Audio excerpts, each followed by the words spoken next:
नमस्ते। भक्ति स्टोरी 06 पर आपका स्वागत है।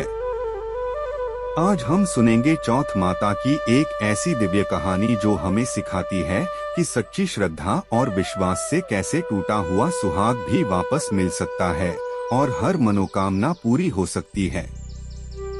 आइए सुनते हैं प्रेम और भक्ति से भरी यह कथा। प्राचीन समय में एक साहूकार और उसकी पत्नी रहते थे। उनकी 7 बेटे और एक लाडली बेटी थी जिसका नाम वीरवती था। विवाह के बाद जब वीरवती अपने मायके आई तब उसने अपनी भाभियों के साथ करवा चौथ माता का कठिन व्रत रखा। वीरवती बहुत कमजोर थी। शाम होते ही उसे भूख प्यास के कारण चक्कर आने लगे।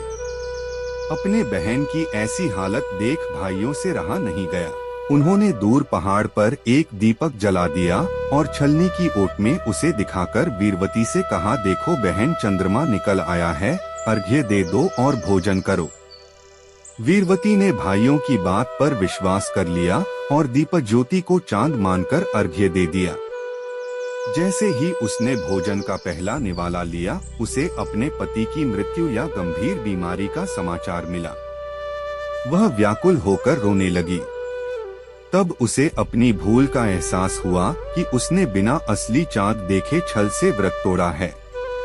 उसने सच्चे मन से चौथ माता की प्रार्थना की और पूरे साल विधि विधान से व्रत करने का संकल्प लिया। उसकी अटूट भक्ति और विलाप देख चौथ माता प्रसन्न हुई।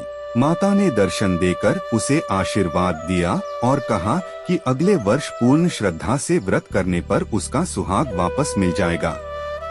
अगले वर्ष वीरवती ने पूरे नियम और विश्वास के साथ चौथ माता का व्रत किया।